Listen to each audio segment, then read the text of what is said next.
جو مہینہ چل رہا ہے ربیع الاول کا مہینہ نہایت بابرکت مہینہ ہے. اس مہینے میں اللہ تعالیٰ نے اپنے پیارے رسول، اپنے چہیتے رسول، اپنے لائق رسول کو اس دنیا میں بھیجا ہماری ہدایت کے لیے. اور اللہ نے قرآن مقدس میں احسان بھی جتایا. لقد من اللہ علی المؤمنین اذ بعث فیہم رسولا من انفسہم یتلو علیہم آیاتہ ویزکیہم. اللہ نے اس سے پہلے بہت ساری چیزیں دی لیکن احسان نہیں جتایا. لیکن محبوب کو بھیجا تو احسان جتایا. اور کیوں سے احسان جتایا؟ احسان جتانے کی ضرورت بھی تھی، اس لیے کہ اللہ نے اپنے خزانے سے ایسی چیز عطا فرمائی ہے، ایسی چیز عطا فرمائی ہے کہ جن کا احسان ہم قیامت تک ادا نہیں کر سکتے. اللہ کے رسول صلی اللہ علیہ وسلم شفیع المذنبین سید المرسلین صلی اللہ علیہ وآلہ وسلم نے فرمایا کہ اللہ رب العزت نے ہر نبی کو ایک دعا دیا تھا جو دعا ہر حال میں قبول ہونی تھی. سارے پیغمبروں نے دنیا ہی میں اپنی دعا کو مانگ لیا. سارے پیغمبروں نے دنیا ہی میں اپنی دعا کو مانگ لیا. میں نے اپنی دعا کو محفوظ کر لیا ہے. میں کل قیامت کے دن اس دعا کے ذریعے اپنی امت کی مغفرت کرواؤں گا. قربان جائے اپنے آقا پہ. کتنی امت سے محبت تھی، کتنی امت سے محبت تھی.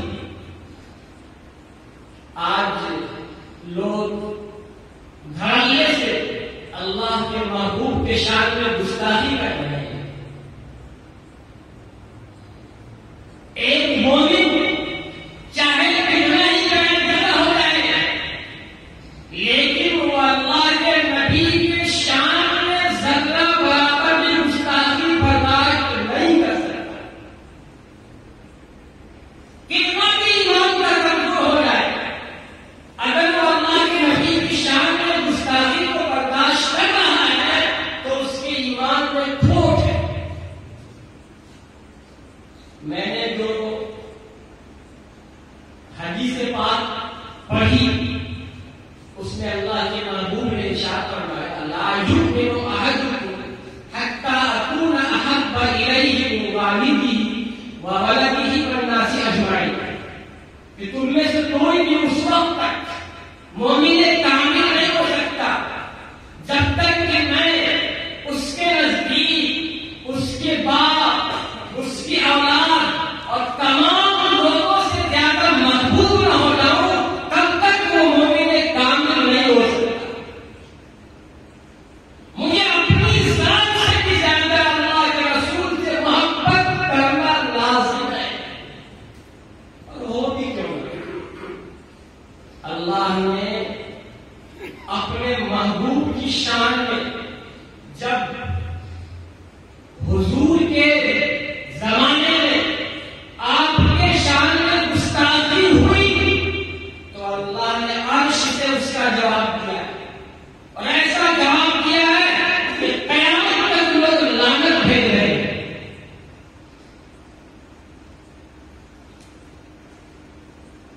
میں نے آیت مقدس پڑھی تھی ان شانیہ کا اول ابتر. بے شک آپ کا دشمن ہی بے نام و نشان ہے، آپ کا دشمن ہی دھوم کٹا ہے، آپ کے دشمن کا نام رد ہو جائے گا.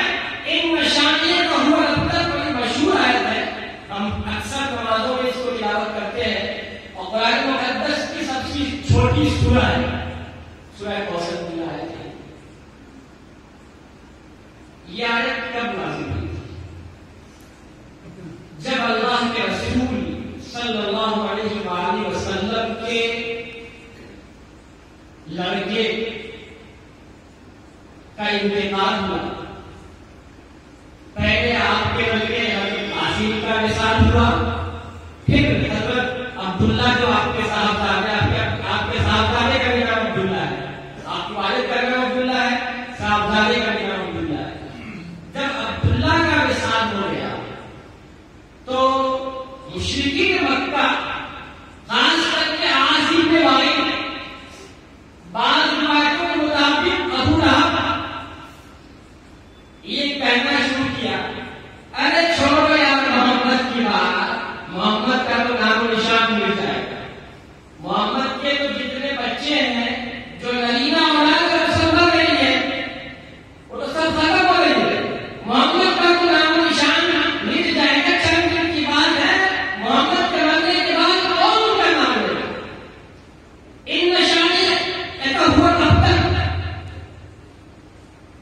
قرآن مقدس کی آیت نازل ہوئی. اللہ نے فرمایا اپنے محبوب سے کہ آپ کا دشمن وہی تم کرتا ہے، اس کا نام نشان مل جائے گا، اس کا نام ختم ہو جائے گا. آج آصف نوائی کو جانتا ہے؟ آصف نوائی کی اولاد دنیا میں ہے، ابو لہب کی اولاد دنیا میں ہے. قیامت تک لوگ دعوت بھیج رہے ہیں، قیامت تک لوگ دعوت بھیجتے رہیں گے. تو اللہ نے عرش سے اپنے محبوب کا ڈیفینس فرمایا. اور اس سے پہلے جب آپ صفا کی پہاڑی پہ چل چل کر کے جب آپ نے اعلان کیا تھا، میں تفصیل میں نہیں جاؤں گا، جب صفا کی پہاڑی پہ چڑھ کے آپ نے اعلان کیا تھا کہ میں اللہ کا رسول ہوں، تم لوگ کلمہ پڑھ لو کامیاب ہو جاؤ گے، تو ایک سکتا کام ہو گیا تھا، ایک خاموشی چھا گئی تھی. لیکن سگا چچا ابو لہب بول پڑا، تب بن لگا ساری نبیوں لہٰذا جمع کرنا. تب بن کے معنی بربادی. اس نے کہا تب بن لگا، اے محمد تمہاری بربادی ہو معاذ اللہ. ساری نبیوں پورے دن ہمیشہ کے لیے لہٰذا جمع کرنا. کیا تم نے ہم لوگوں کو یہاں پہ اسی لیے آمنترت کیا تھا؟ تم نے ہم لوگوں کو یہاں اسی لیے اکٹھا کیا تھا؟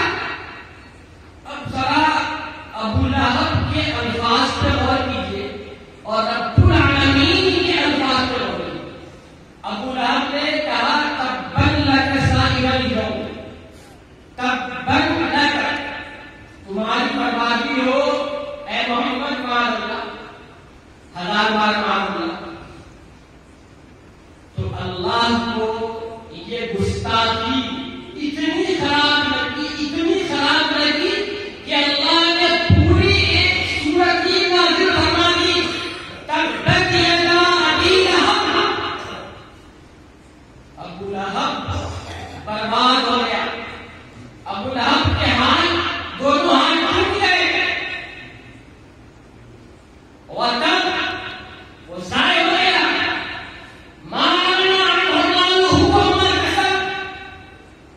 اسے اس کا مال کام نہیں آئے گا، اور جو کچھ کمایا وہ بھی کام نہیں آئے گا.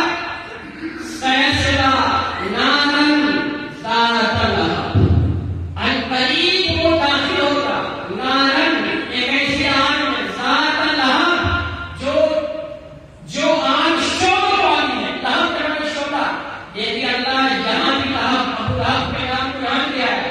سیصلیٰ نارا ذات لہب، ان قریب وہ داخل ہوگا شعلہ والی آگ میں، دہکتی ہوئی آگ میں داخل ہوگا. وامرأتہ حمالۃ الحطب، اور اس کی بیوی بھی، اس کا نام تھا ام جمیل، وہ جو بڑی گستاخ تھی. اس کے بارے میں قرآن مقدس نے کہا کہ اس کی بیوی بھی جائے گی حمالۃ الحطب، جو لکڑیاں چننے والی ہے. تو آپ دیکھیں ابو لہب نے تبت یدا تبًّ لک کہا تو خالق کائنات نے تبت یدا ابی لہب نازل کر دیا. اور قیامت تک اللہ کے رسول کی امتی ہر نماز میں جب تک تلاوت کرتے ہیں، جب تک اس سورت کو پڑھتے ہیں، تو ابو لہب ملعون پہ لعنت بھیجتے رہتے ہیں. تو جس کا ڈیفینس خالق کائنات کرے، زمین و آسمان کا بنانے والا کرے، ہم اس کی شان میں گستاخی کیسے برداشت کریں؟ لوگوں کو سمجھنا چاہیے کہ جس زمین پہ بیٹھے ہوئے ہیں، یہ زمین بھی اللہ کی ہے. کوئی اللہ کہتا ہے، کوئی گاڈ کہتا ہے، کوئی پرمیشور کہتا ہے، کوئی ایشور کہتا ہے. لیکن بڑی تعداد میں لوگ کہتے ہیں کہ سب کا مالک ایک. اس مالک کی زمین پہ بیٹھ کر کے اس کے خلاف بول رہے ہیں، انام شنام پڑھ رہے ہیں. رب کو یہ بات برداشت نہیں ہے. اور مسلمان بھی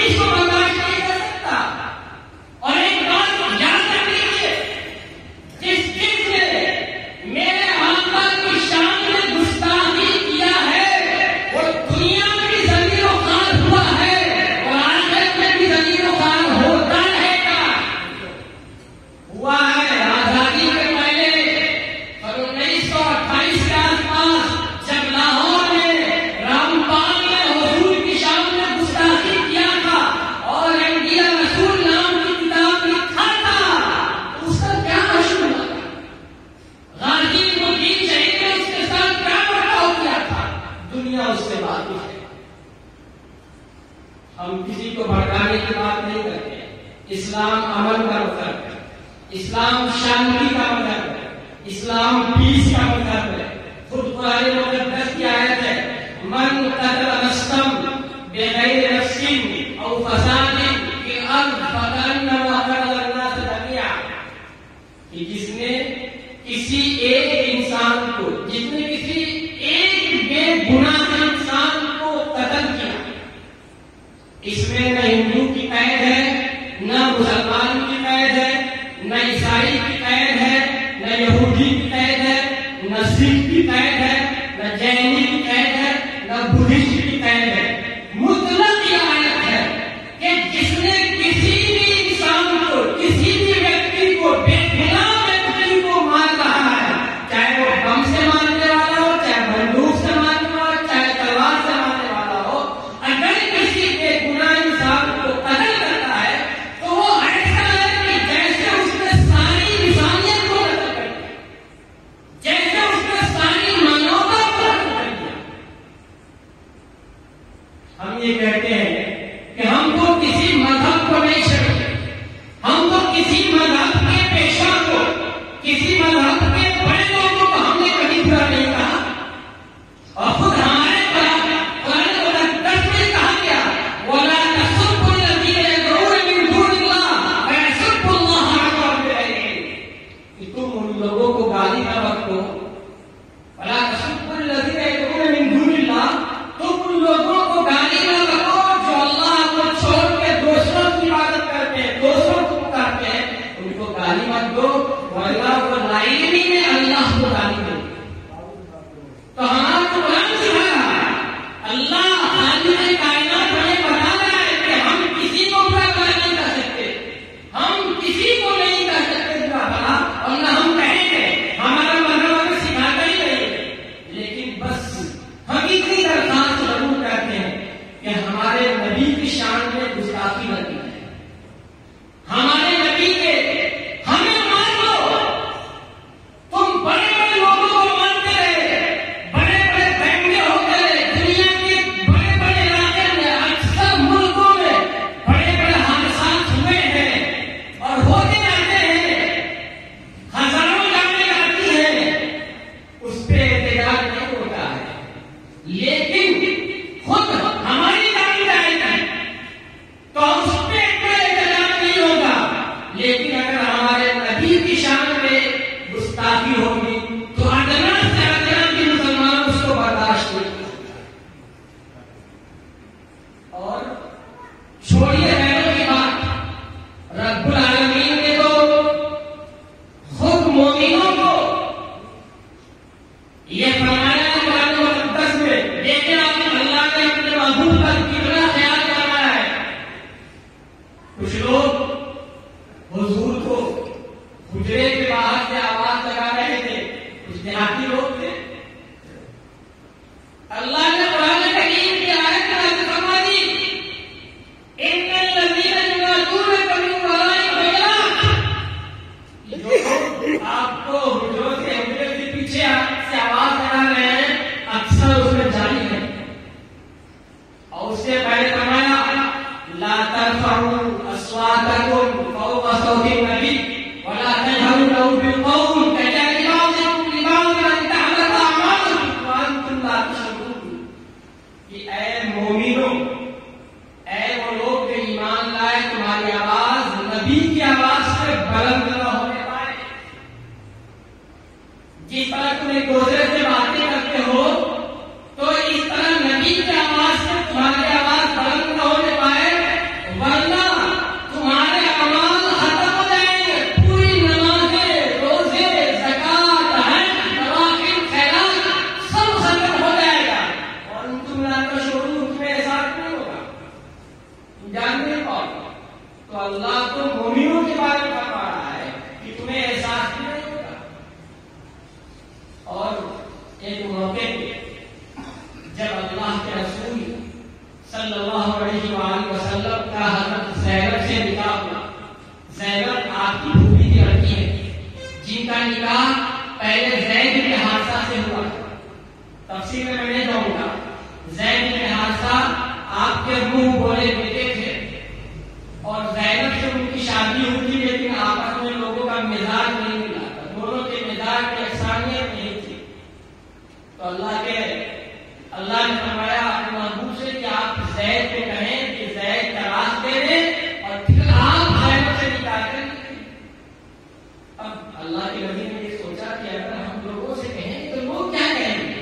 دیکھو اپنی بہو سے نکاح کر رہے ہیں. منہ بولا بیٹا مانگا تھا, انہیں اپنا منہ بولا بیٹا کہا گیا, بلکہ ان کو زید کی محمد کہا جاتا تھا. تو اللہ نے خود قرآن مقدس کی آیت نازل فرما دی 22ویں پارے فلما قضى زید. پورے قرآن مقدس میں کسی صحابی کا نام نہیں آیا. سیدنا صدیق اکبر رضی اللہ عنہ افضل البشر بعد الانبیاء بالتحقیق, پیغمبروں کے بعد سب سے عالم اعلیٰ مقام صدیق اکبر رضی اللہ عنہ کا ہے, ان کا بھی نام نہیں آیا. عثمان فاروق اعظم کا بھی نہیں آیا, عثمان غنی کا بھی نہیں آیا, علی مرتضیٰ کا بھی نہیں آیا. کسی صحابی کا نام نہیں آیا.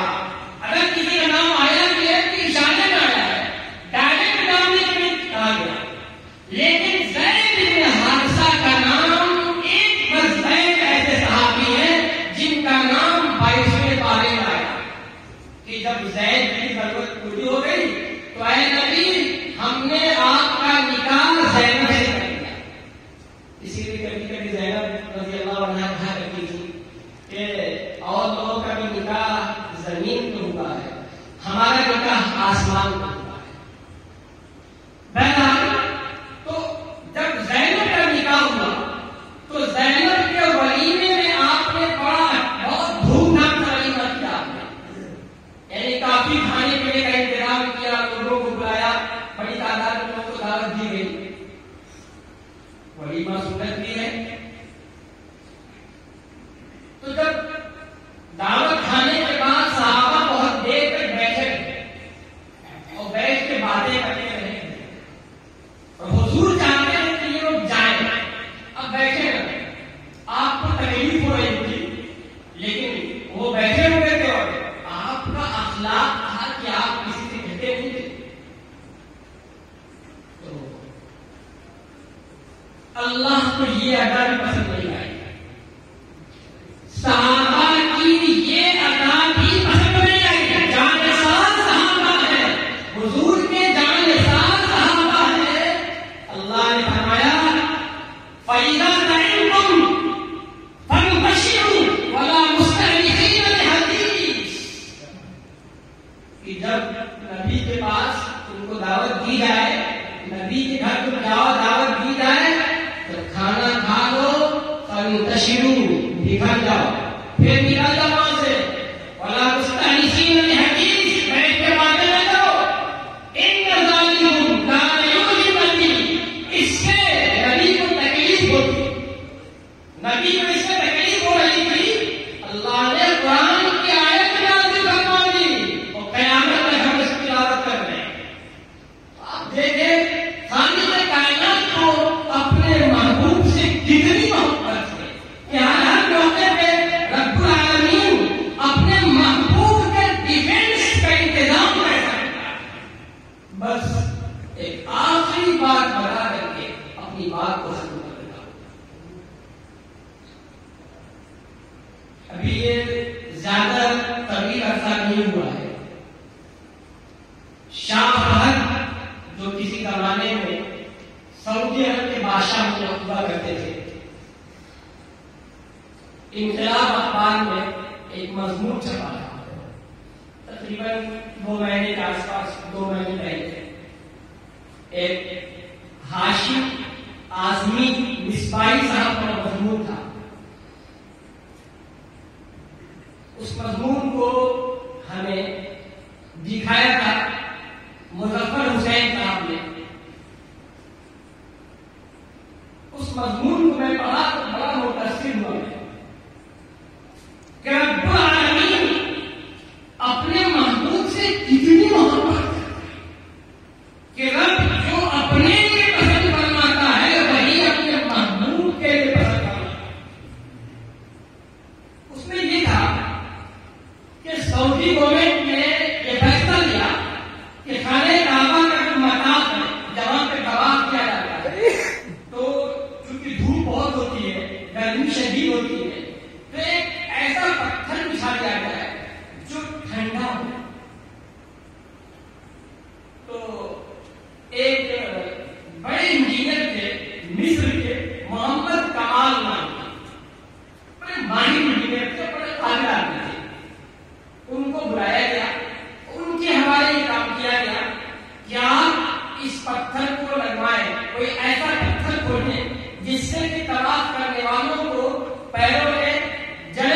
نہ ہو، تکلیف نہ ہو. لہذا محمد کمال پتھر کی تلاش میں ادھر ادھر رہے. پھر انہیں معلوم ہوا کہ گریس ایک ملک ہے جس میں ایک پہاڑ ہے جہاں بھی اس طرح کا پتھر ملتا ہے. لہذا محمد کمال سفر کر کے گریس پہنچے اور جا کر کے آدھا پہاڑ خرید لیتے ہیں. یہ پتھر بڑا قیمتی تھا، بہت بہترین پتھر تھا، اس کی صفت سے وہ ٹھنڈا تھا. تو پورا آدھا پتھر ہی خرید لیا انہوں نے اور پیسہ دے کر کے چلے آئے. پھر وہاں سے ٹرانسپورٹ کے ذریعے آیا اور اس کو انہوں نے مطاف میں اور خانہ کعبہ کے مسجد حرم کے صحن میں لگوا دیا. 15 سال کے بعد، تقریباً 15 سال کے بعد حکومت سعودیہ نے پھر یہ چاہا کہ یہی پتھر مسجد نبوی کے صحن میں رکھ جائے. اچھا، پہلے بھی محمد کمال نے ایک پیسہ نہیں دیا، انجینئر محمد کمال نے ایک پیسہ نہیں دیا. کہا کہ ذہن نصیب کہ میں کوشش کر لوں، میرے ذریعے کام ہو رہا ہے، ایسا نہیں کیا. پھر جب یہ تجویز ہوئی کہ یہی پتھر مسجد نبوی میں لگ جائے جہاں حضور آرام فرما رہے ہیں، تو محمد کمال فلائٹ پکڑ کے دوبارہ پھر گریس پہنچے. گریس جانے کے بعد سیدھے اسی کمپنی کے پاس پہنچے اور وہاں کے مینیجر سے بات کیا کہ مجھے وہی پتھر جس پہاڑ کا آدھا حصہ میں لے گیا تھا، آدھا پہاڑ مجھے اور چاہیے. تو انہوں نے کہا کہ وہ پہاڑ تو بک چکا، 15 سال ہو گئے، جو آدھا پہاڑ بچا ہوا تھا جو آپ لے گئے تھے وہ آدھا پہاڑ بک چکا. اب انجینئر محمد کمال بہت پریشان ہوئے، بہت پریشان ہوئے، کیا کریں. پھر مینیجر سے سیکریٹری سے کہا کہ جو بندہ خرید کے لے گیا ہے اس کا آپ مجھے ایڈریس دے سکتے ہیں، ان کا نمبر اگر مل جائے تو بڑا اچھا ہوگا. تو اس نے کہا 15 سال ہو گئے بیتے، پرانی لسٹ نکالے، پرانا ریکارڈ نکالے، شاید مل جائے. انہوں نے کہا ٹھیک ہے، میں فلاں ہوٹل میں کھانا ہوا ہوں، یہ میرا نمبر ہے، اگر آپ کو ریکارڈ مل جائے تو آپ مجھے بھیج دیں. پھر یہ دل میں خیال آیا کہ چھوڑو، اللہ کے محبوب کا گھر ہے، اللہ کے محبوب کا کام ہے، مجھے ٹینشن لینے کی کیا ضرورت ہے. اللہ کی مرضی ہوگی تو خود ہی ہم انتظام کروائیں. کہتے ہیں کہ یہ صبح کو یہ فلائٹ پکڑنے کے لیے نکلنے والے تھے. جب سے ان کو اسی آفس سے، گریس کے آفس سے فون آیا کہ صاحب آپ آ جائیں اور جس آدمی نے وہ دیا ہے اس کا ایڈریس مل گیا ہے. یہ گئے اور بتائیں گیا کہ آپ کے جانے کے بعد سعودی کی ایک کمپنی نے اس آدھے پہاڑ کو خریدا ہے. تو ان کو بڑی خوشی ہوئی کہ سعودی میں ہی ہے. پھر ذہن میں خیال آیا کہ 15 سال پرانی بات ہے، پہاڑ کہیں استعمال ہو گیا ہوگا، جو آدمی لے گیا ہوگا اس نے تو کہیں استعمال کر لیا ہوگا نا، تھوڑی پتہ رکھا ہوگا اپنے انتظام میں. لیکن پھر بھی ایڈریس لے کر کے سعودی واپس آنے کے لیے فلائٹ پکڑا اور سیدھے ایئرپورٹ سے اترنے کے بعد اسی کمپنی کے مالک کے پاس پہنچے، اس کا آفس پہنچے. میں نے سے بات کیا کہ 15 سال پہلے ایک پہاڑ کا پتھر، آدھا پتھر آپ کے یہاں آیا تھا، وہ ہے یا کہیں غلط تھا یا آپ نے بیچ دیا. انہوں نے کہا کہ بات تو بہت پرانی ہے، معلوم کرنا پڑے گا ہے کہ لگ گیا. انہوں نے اپنے آدمیوں کو لگوایا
ذہن نصیب کہ میرا لایا ہوا پتھر سرکار کی مسجد میں لگ جائے، میں اس کی قیمت کیسے لے سکتا ہوں؟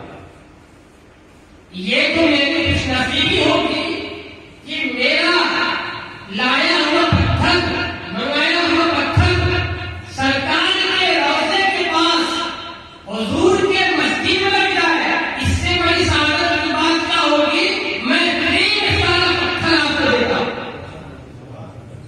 پھر انجینئر محمد کمال نے اس پتھر کو مسجد نبوی کے صحن میں لگایا۔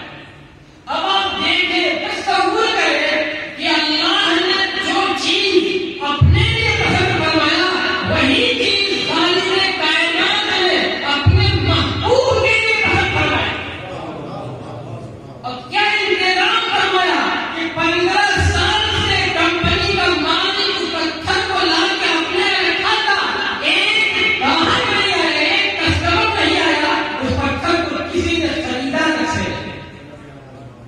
تو اللہ اپنے محبوب سے کتنی محبت کرتا ہے، آپ تصور کر سکتے ہیں۔ ہم اللہ کے محبوب کی جتنی بھی شان بیان کریں وہ ختم نہیں ہو سکتی ہے۔ لا یمکن السماء کما کان حقہ بعد الصلاة بزرگ تھوڑی قصہ مختصر کہ اے اللہ کے محبوب، آپ کی ثنا، آپ کی تعریف بیان نہیں ہو سکتی ہے۔